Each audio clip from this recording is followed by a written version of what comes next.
High, আজ হলো সৌমিতার birthday. তাই দেখো মুখটার অবস্থা কি করে রেখেছে, পুরো বেগুনি। ও তো আসতেই চাইছিল না ব্লগে এইভাবে, তাও আমি জোর করে আনলাম। আজ হবে একটা ঘোর আয়োজন সৌমিতার জন্য, যেটা আমি নিজের হাতে করতে চেয়েছিলাম আর সেটাই করেছি। এখানে আমাদের লাঞ্চের টেবিল রেডি।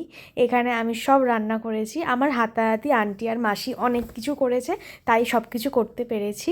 আর আমার জন্য সৌমিতা এমন একটা মানুষ যাকে আমি বেস্ট ফ্রেন্ড বলে ছোট করতে চাই না। ও আমার কাছে আমার ফ্যামিলি, আর যার জন্য আমি সব কিছু করতে পারি, সব। তো এটা ছিল আশীর্বাদ করার টাইম।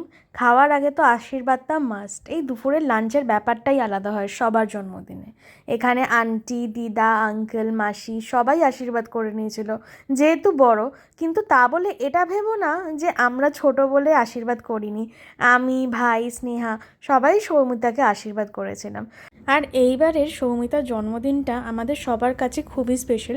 সেটা তোমরা আস্তে আস্তে জানতেই পারবে আমি কথাটা কেন বললাম।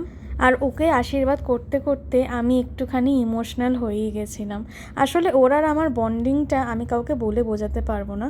আর নিজের হাতে যে এত কিছু রান্না করেছি, তার জন্য ওর রিয়াকশানটা শোনো, সেটা কি।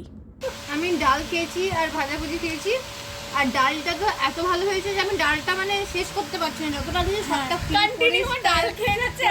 চিংড়ি, মাছ বাকি, দু রকমের মাছ আছে যেটা আমি খাই উঠিনি, খেয়ে তারপরে বলতে পারবো কেমন হয়েছে। ঠিক আছে, এবার দেখা হবে বিকেলবেলা।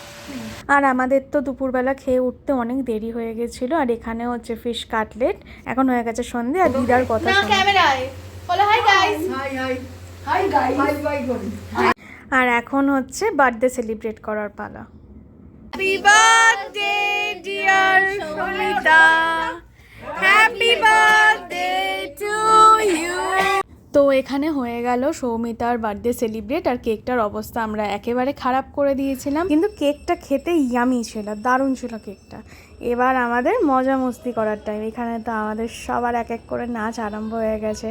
আমি, ভাই, প্রতাপ, প্রিয়াঙ্কা, স্নেহা, ইভেন সৌমিতা, আমরা সবাই খুব নেচেছি, খুব মজা করেছি। মানে ওই দিনটা একদম মনে থাকার মতন ছিল। তারপর চলে গেলাম খেতে। এখানে ছিল বিরিয়ানি, ওখানে আমি সেদিন নাইট স্টে করেছিলাম। তো চলো টাটা, আজকের মতন এইটুকুই।